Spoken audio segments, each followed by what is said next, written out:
take the questions. All right, yeah, we're right in the swing of things, getting ready for Illinois Friday night on a short week. So we got a lot of work done yesterday, and adjusting the week to get ready for a Friday night game. Just a couple injury updates. Deshaun Singleton hurt his knee. He'll be out for an extended period of time. I would expect to have him back at some point.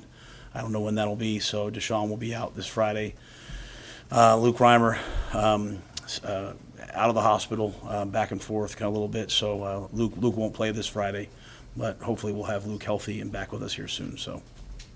Coach, I mean, with this being a Friday game, has it changed up tempo in practice at all, just because it's a quicker pace and a shorter week?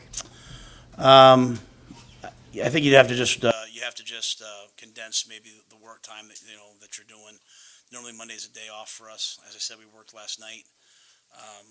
We'll have the players come in tonight, this afternoon, this evening, which normally Mondays are off for us.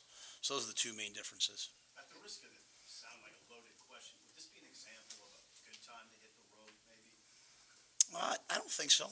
Yeah, I don't think so. I don't think that we're blessed to have these fans. It's like Terrence Knighton said. Terrence was like, "Man, we're played that badly," and let's make sure we say this now. Okay, after the game, you asked me a question, and in the NFL, I had to answer you the next day. Here, I get a day in between, and I would have answered you the next day. We didn't play very well. Okay, we didn't play well enough. That's not to take anything away from Michigan. Okay, Michigan's an excellent football team, but we could have played better than that. And when I say we, that's not me throwing the players under the bus. That's all of us. And I don't think there's a guy in that locker room that doesn't feel that way. So that wasn't good enough. That wasn't good enough at all. So we're not. It's not the crowd. No, I'm saying, like, I don't care where we play next. Like Terrence Knighton said to me, he said, "I can't believe we played that badly," and people were still there and they were cheering for us and all those things. I mean, it's an amazing. You can't help but say thank you to the people that came. But yeah, we got. Can I be honest how I really feel? I'm trying to get the players to stop thinking about all of this other stuff, like play. Like, okay, we went out and played Minnesota. We played good football against Minnesota. We were flying around on defense. We were hitting people.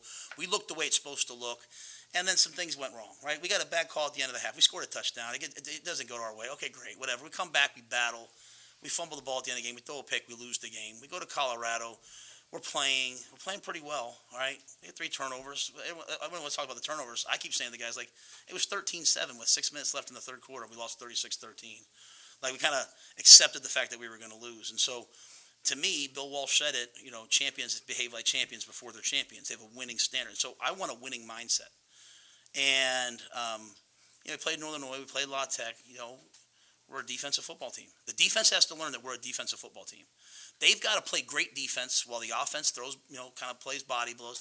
We don't leave the offense out there in 4 wides, dropping back and throwing it 50 times a game. We did that the last couple of years, right? And everyone said, hey, it doesn't work here. So why would the defense want us to still keep doing that? So I'm saying all that to say that we've got to get to the point where we go out and play, and it doesn't matter if I'm getting double teamed as a D lineman. It doesn't matter what the call is. It doesn't matter if we're down 14-0. We got to play, and that's the winning mindset. And whereas the guys have to, again, kind of probably not listen to everything that's out there. What you should be doing. There's no you should be doing, at least in this building. It's like, go play. It's a football game. So, Steve, I expect we have some really good players. They're going to play in the National Football League. They need to show up. Like, they need to show up. Like, the good players from Michigan, I can tell you who they were because I watched them on the field, okay? Our really good players need to show up. And that's not me calling anybody out. That's me giving them confidence that I believe they can do it. There's a big difference, right? I'm not calling anybody out by name. We have guys that I believe on our team can absolutely wreck a game. And I want to see them wreck the game. And this whole, I'm just overthinking a little bit, coach, and I'm worried about this, and I don't want to make a mistake. Okay, enough. The first play, I get all these texts, man, what a great catch. He caught him on his helmet. Cover 3 in the middle safety players at 5 yards. Just missed assignment. Second play, touchdown, missed assignment. Third play, missed assignment. All the touchdowns, missed assignments. So we're better than we played, right? So you tell me I want to get that off my chest to the guys. I love our guys. And all I want our guys to do is play football with confidence. I don't want them playing football afraid to lose. Play football with confidence. And so that's my job. I haven't gotten it done yet. So I'm anxious to play on Friday. So quickly on Reimer, you said he had some pain on Saturday. Is that like injury pain? No, he's got I just don't want to start talking about his personal health without him saying. But nothing football related. Yeah, nothing football related. How's that running without those guys, Singleton, Leonard, put that in perspective, not having those two guys? It's a big deal. I mean, some guys have to step up. Like even in that game, once Deshaun went down, Tommy, who's been playing both ways, had to go play the whole game at corner. Then, Newsom had to go in and play at safety. So Phelan really played well. He came through for us. So this week, I think because we have some time to do it, like Kobe Bretz is a guy that can play football. We need Kobe to play well. We need Phelan to step up and play well. Tommy's a guy who's been playing both ways. He needs to help us at corner too. Some young guys that have been kind of in that redshirt mode. DeAndre Barnes is an excellent young player. He's been practicing with the twos. He's ready to go now if we need him. So some of those injuries, could maybe affect us. I think Lenhart, we have a chance of getting back this week. So obviously that'd be a big thing for us. Mackay has been playing that jack position. He went back last week and played middle linebacker. So just some different things like that. Hopefully we can settle down this week and really lock some guys into roles. You mentioned the hesitance, that word, after the game, and I wonder, after you watched it again and saw it, do you agree still? You think they were hesitant at all against Michigan, or what jumped off the film to you as needing to see them get? Yeah, we absolutely we were hesitant in the way that we played. Like our pass rushers rushed to try to keep their quarterback in the pocket instead of cutting loose to go rush the quarterback because he ran for a touchdown. But he ran for a touchdown because one of our young D linemen went the wrong way and didn't execute his assignment. You can't play football trying not to make mistakes, right? You just can't do it that way. You got to attack, and especially a team like Michigan, right? Like you have to attack. The bigger thing for me, and I'm saying this out loud so that it's spoken into existence, is I want to be the type of team that we're playing like this, and then we get down 14-0, and we're like, oh heck no, I'm not playing like this. I'm not losing 45-7 in front of my mom. Like I'm gonna play better, not jumping out and doing my own thing, but trusting ourselves and trusting our technique. So when people say learning how to win, if you haven't won a lot, it's hard to figure out how to win. So it's like I'm doing this, okay? We lost because we made mistakes. Don't make mistakes. I'm gonna do my own thing if you have confidence, like that, the team we played with confidence, right? You go out there, you play with a little swagger. You do your job. You do it at a really high level. Their longest play was 29 yards. It wasn't like it was just running by us. We couldn't cover. It was 29 yards on a busted assignment. We could have played better than that. So I think it's that hesitation of not wanting to be the guy who messes up. But we need our great players to be great players, and we need them to go make plays within the scheme, not outside the scheme. So that was pretty clear last night. And I take full responsibility. My job is to teach them how to win. So if we haven't figured out yet how to win, we were so close at Minnesota. That was what it was supposed to look like. And just because we lost doesn't mean you start searching for different answers. You just double down on what we did then. So here we are on the road again. We have a chance to go on the road, play a good team. Let's go do what we were doing. Irrespective of health, are you guys ready to embrace and kind of line up behind Heinrich as your starting quarterback? I feel very confident with Heinrich being the starting quarterback. That being said, I have a lot of confidence in Jeff. I know it's not probably a great answer, but we went out. We practiced last night, Sam. We practiced last night, and Jeff looked awesome. Jeff looked great. Heinrich looked great. Chubba looked good. So, I'm getting them both ready. But I have full confidence in Heinrich. In the midst of losing, and I know there's some bad passes and all that, but in the midst of losing, I saw things from Heinrich that I wanted to see. I saw him compete. I saw him and Billy work well versus man and win on some option routes. So I saw some things that I think we need to add to our run game. Just have to get the run game back to what it had been doing. How close are you to having what you would define as a good offensive identity that you can replicate week after week? We have an offensive identity. We're going to run the ball. I would not just confuse, in all seriousness, I would not confuse identity, like knowing what you want to do and who you are, with always having success. Like, we lined up and we tried to run the ball against those guys.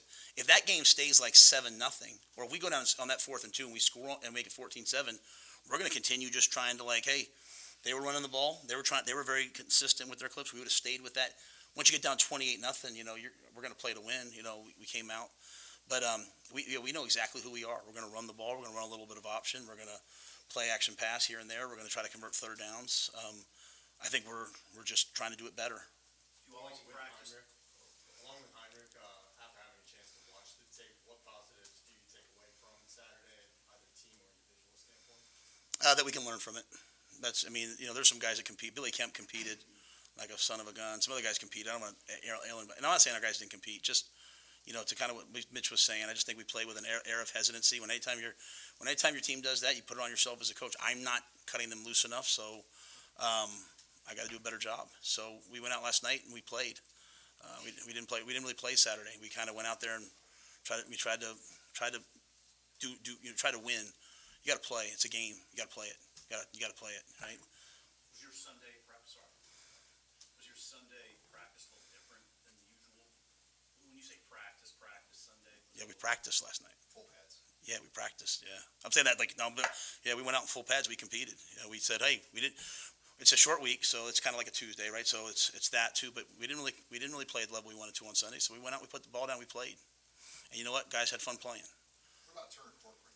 Is he available? He's fine. Yeah, he's fine. Yeah. So, he'll be back as your starting left tackle. Yes. And then Malachi Coleman didn't get in that game, and he's at the 4-game mark. He's a guy that you plan to play more than 4 Yeah. He was out last week. He was in the protocol, so he got hit during practice. How do you feel about the running back spot now after a couple of weeks of trying to figure it out after David Lemaire's situation? Yeah, we've been going with Anthony. Anthony just has to protect the football. When he fumbled that game early on, I know a lot of people kind of said he's in the doghouse. Why? No one's in the doghouse. It's just we can't play the way we want to play and put the ball on the ground, right? So it happened again in the red zone. So I'm working with him all the time. I love the guy. I walked off the field with him like, hey, you'll be back. Let's go. Fleeks, I just think showed us a dynamic element, and I thought Emmett played really well. Quentin, we've been trying to bring Quentin along. There's just a big difference. He's so talented. It's a big difference from going from like seeing cards to being out there, and they can be in one of 7 different defenses. And so Quentin's coming, but I think Josh has been the one guy that really kind of jumped. So he can play receiver, he can play tailback. So, Anthony will just work on ball security. Fleeks will keep bringing him along, and Emmett's a guy I think can do it all. Heinrich described the loss on Saturday as demoralizing. How do you see the team's psyche after a few days removed from the game? All I know is what it better be. It better be. We can't let that happen again. It better be. We better play our best game on Friday. It better be for all of us that you don't get to play for the University of Nebraska Cornhuskers and play in that stadium and play with all these facilities and get all the things that we get, and then judge how well we're going to play based upon if we're down 14-0 or not. If we're down 13-7 with 6 minutes left in the third quarter against Colorado, we better play. Okay, so that's the mindset. And so as I've told the guys, like they got, hey, I know you don't really know me, Coach Rhule. Let me bring you along to like, hey, I believe in you. To now, I believe in them too much to let that happen on Saturday. It's ridiculous what happened on Saturday. So I believe in them too much. They're going to play. Okay, and then all I'm doing is this Friday is a great test. I said it to you guys right after the game. I said, hey, we'll find out who we are on Friday. We'll go to that bye week and we'll look at the tape and we'll say, okay, like who are the Lions? I'm not talking about being perfect. This is not a game of perfect, man. But like, who are the ones that go out there and they attack? And so I'll put my money on a lot of these guys, though. Like I could see Jamari Butler I could see Ty Robinson look in their eyes last night. It's clear that you want to see more fire from them. We can see that from you today. How do you balance that with like just the overall approach that you take to this program being methodical and blue collar, and not the team that wants to come out and win a game in the first quarter? Is Yeah. something that I just want to be careful. I'm not saying fire. I'm not saying our guys weren't fired up to play. I'm not saying they were flat. I'm saying, no. But I'm very specifically what I'm saying is we are a team of great guys that we don't want to make mistakes and lose the game. Okay, and so you can't play that way. You got to do your assignment. Like you don't get to just say, hey, I'm supposed to block Sam, but I'm going to block Sean instead. You got to do your assignment, but like you got to attack it. You can't go out there and be like, I don't want to get beat. So if you have 7 guys on offense trying not to get beat, like who's knocking anybody down? The great Cornhusker teams, they talked about knockdowns. We had like 100-some knockdowns 2 weeks ago, and we didn't. On the 4th and 1 play, I'll always take the heat, like take the questions, like, hey, should we run this? Should we run that? No one was on the ground on a 4th and 1 play, not one player, because we're all trying not to get beat. So I'm sending this message so that everybody on our team knows what it is, and everybody. So I don't think it's fire. That being said, the process to me is it's never the schedule. It's not do we practice on Sundays or Mondays. The process is that we have a standard of performance, a mindset, that we attack everything. We try to go 1-0 every single day. We try to get 1% better. And when we don't, we take responsibility for it. We attack like lions, everything that we do. And so the only crime against the team ever is to accept losing, is to accept losing. So I thank Coach Harbaugh at the end of the game. I said, thanks for letting us play that out, right? Like 2 weeks ago, we had the lead. Who was it? Northern Illinois went down and scored as the game was over, and kind of people were kind of like, I was like, no, they got to get ready for their season, right? We lost that day. But the onside kick, like most times you wouldn't want to show your onside kick. We did it. Didn't look very good. We're going to get better from it. So that's the mindset for me. I was on the officials to the very end of the game, like, hey, throw that flag. Like, we're going to play till the end of the game. So that's the process for me. That's the methodical nature. It's just, hey, come after every game, tell the truth. We win, we lose. What happened? We could have played better on Saturday. Our guys are such good guys, they don't want to lose, but we're not going to win until we start to attack. You had 14 sacks in the first 3 games. I don't know if you guys have had any in the last 2. Now, sacks is the definitive on quarterback pressure, but what do you think's happened the last couple of weeks, and how do you think it might affect the game against Illinois? They've struggled with protecting. Yeah, it's a great question. Maybe we had, I don't know, one against La Tech. We've been going with a little bit more 4-man rush, a little bit more coverage. There were some times in this game, again, when I say we're better than we play, like Prince Will won a couple times, Jamari won a couple times. The ball was out really quickly because, just the coverage, again, we moved a lot of guys around, but still, like, hey, we're supposed to drop down over number 3, and that guy runs to the post, and the guy's wide open, he throws the ball. So I think we can get pressure. To me, we have to have the ability to get pressure with 4. You can't always, like against Colorado, we were bringing 5 and 6 and 7, right? We have to have the ability to get pressure with 4 guys, and kind of goes back to what I'm saying about attacking, right? Like, you can't rush trying to keep the guy in the pocket. We have to rush, and Altmaier's an excellent player. He can run. He's athletic, but we can't just sit there and blitz all day and play, straight man across the board. We're going to have to rush and let our pass rushers rush, and so we've been trying to emphasize it, but we're not getting necessarily the results. Michigan at the same time does a nice job of, they're going to chip, they're going to protect, and they're going to trust their guys to win, and their guys won on some big plays. What's your confidence level in Albano at kickers? Three in a row he's missed now, and kind of how do you assess that situation? He's just like the rest of us, he's just like the rest of us. I've got to be better. The O-line's got to be better. The D-line's got to be better. Tristan has to be better. Tristan can kick better than he's kicking right now, and so he's got to get it corrected. He was out there last night. He was kicking. It's not for a lack of effort, not for a lack of trying, but yeah, I'm going to always, when I go to the game, I'm going to trust our guys to make the plays that I think they can make. Now, that might adjust the line. He might go for it a few more times. But, we went through it on 4th and 1. It didn't work out for us, right? But I think Tristan can do it. I know he can do it. And he's a young player. Sometimes I would have loved to have brought him along a little later, but he's going through the fire right now. And the good news is I think he's recognizing, again, when we talk about that fear and confidence, like, hey, I'm missing some big kicks that I want to make. I'm still here. I'm still making it. I'll be okay. And so Tristan's just going to have to get better like the rest of us. You mentioned after the game, it could be big for a guy like Jalen even to have that catch at the end. How close is he? And sort of, do you have an update on some of the other young guys? I know like Jaden Doss had the hand injury or whatever earlier. Is he closer, or where are some of those guys standing? Jaden was cleared to practice last week. He broke his arm, so he was finally cleared last week. So he was out there with us last night. So he's a guy that could see some reps. As I said, Malachi was out last week. Malachi, I thought, was really coming on before that. He played some good snaps the week before against La Tech. Jalen's another guy that, as he masters what he's doing in the playbook, I think we're seeing some things out of him. So those guys are all kind of right there on the precipice of getting on the field. Coach, going back to the quarterback spot, a couple of weeks ago, Marcus Sadfield said something along the lines of, Heinrich and Jeff are both so talented, he doesn't want them both on the sidelines. Have you ever thought about a dual quarterback system? Is that something you believe in or would try? At the same time, or are you talking about like just playing both? Kind of like rotating them in and out. Really. Yeah, I'll do whatever it takes to win. I'll do whatever it takes to win. Back to Jeff, is it safe to say that his road to recovery has taken longer than you expected? No, he had a high ankle sprain. I just think he's so tough that he was out there. Like even last week in practice, like he's out there, but he he's kind of like Cam last week. Cam was out there moving around, but they just can't do fully everything. And so, as a quarterback, you can be available as kind of an active guy. As a D lineman, it's kind of hard to push off. So I think when that first happened, I usually think of high ankle sprains being 4 to 6 weeks. So I expected it to be probably around now. These short weeks, you probably got used to them in the NFL, so I'm not sure it's really new for you. But what maybe is different in a week like this? And are you aware that you might have these every year because of the tolerance that Nebraska put in 10 years ago? Yeah, I was in the American and the MAC. When we were in the MAC, when I was an assistant coach, I couldn't tell you if it was Tuesday or Wednesday or Thursday because we play a Thursday night, a Friday night, a Saturday night. The only thing tough is that you get back at you play these night games on the road, you get back so late. But thankfully thankfully it's a Friday night. So we played Thursday, we played Friday, we're gonna play another Friday.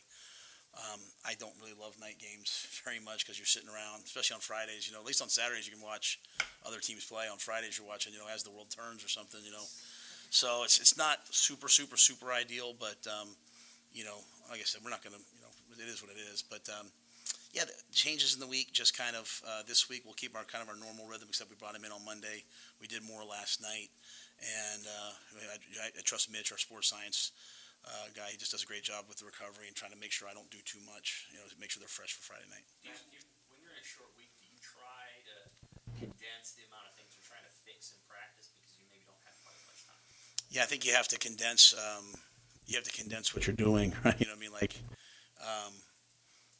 to me, in the NFL when you're going Sunday to Thursday, that's really hard. I remember I was with Coach Coughlin. We just walked through that whole week. We went out and we played somebody, and we just ran kind of like our training camp offense, and we had more success because the guys are really familiar with it. And so I learned something there. But I think on a week like this, now you're playing a different defense, right? You're playing kind of a bear defense that plays some man, plays some zone. You're facing an offense that can be big. It can spread it out. They can get big on you. They can be little on you. So you have to face so many different things with Illinois. They're so well coached that you do have to prepare a lot. So we try to do a good job with walkthroughs. But again, that's why I said last night, we went out and practiced last night.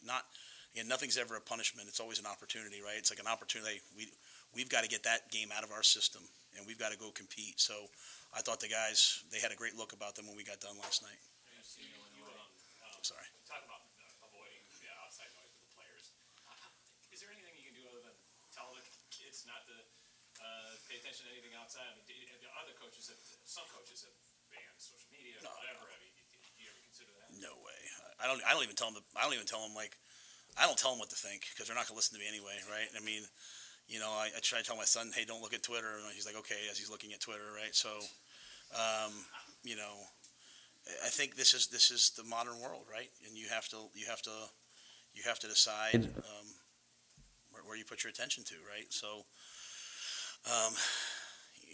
if I'll just say this, if being 2-3 is the end of the world for us, then there's a lot of 2-3 teams in the Big Ten right now. Like we're facing one on Friday, so I think Nebraska's been 2-3 or some version of thereof the last couple of years. And when you look back at last year, when they got to this point last year, I thought they accelerated, right? The team got better, and they had some chances to win games down the stretch. So why don't we just do that? That was the message last night was do that. So most important thing to me in this program is that the guys become great adults, and so I would never tell them to not look at this or look at that. You've seen Illinois and their progression. What do you make of that, and just the principles that exist in this program? Yeah, I don't know Brett real well, other than just kind of since I've gotten to the league, right? He's, when you go to like the meetings, he's one of the more sort of stately, sort of elder statesman, weighs in on topics, has really good perspective. I think, obviously they've done you watch even early on, just kind of watching them from afar, like really kind of, ran the ball, played defense. They're much more diverse now, explosive. I think they do a great job of taking advantage of the guys that they have, right? They had a bunch of guys last year get drafted. They come back this year. They're tailoring what they do to those players. They do an excellent job. They're going to challenge you up front on their defensive line. They're going to challenge you up front offensively. Anytime you have a quarterback who can run, it's going to be a challenge. So it'll be a heck of a football game. You talk about wanting your guys to attack and just go out and play. Is there anyone that you show them as a model that you've coached before? Is like, hey, this is what this looks like in terms of attacking. Yeah, I haven't done that. That's a great. I might do that now. I showed them the ones who did. I showed them Tommy Hill. Right? You guys probably saw. Tommy Hill took that kickoff return in that game, and after last week where he fumbled. Okay, and he fumbled last week, and he's the one. He went down and got the ball. Okay, then he's playing both ways. He catches the kickoff return this week. He runs and he gets not hit hard. Right. He gets back up. He goes out. He continues to play on defense. We need him on offense. We yell for him. He goes on offense. It's at the end of the game, okay, and I say it's 45, whatever, and I say, I'm going to put one of the young guys in. He's like, no, I'm going. It's like last week I took him off a kickoff because he was playing like, however many snaps. He's like, I'm going on kickoff. Don't ever take me off again. I said, gotcha, Tommy. Kickoff return, he goes out, he catches the ball, doesn't get any great blocking. And if you go back and watch the play, like he literally carries people like 7 yards. And not everyone on the play is like pushing the pile for him. He carries people 7 yards. I told him when he walked off the field, I said, man, I said my own way. I said, I'll mess with you forever. Like I love guys like that, man. Like, and from what I hear from people, maybe Tommy wouldn't have maybe done that last year. I don't know, but Tommy Hill, man, like just give me a bunch of guys like that, So he doesn't want it easy. He wants it to be difficult and loves to compete. So I showed the team that so that they all know, like, hey, what's Coach Rhule looking for? I showed them that, and then tonight we're going to show them what last night looked like. Because last night was winning football, and then we're gonna do the same thing tomorrow. So they'll get it. Thanks, guys.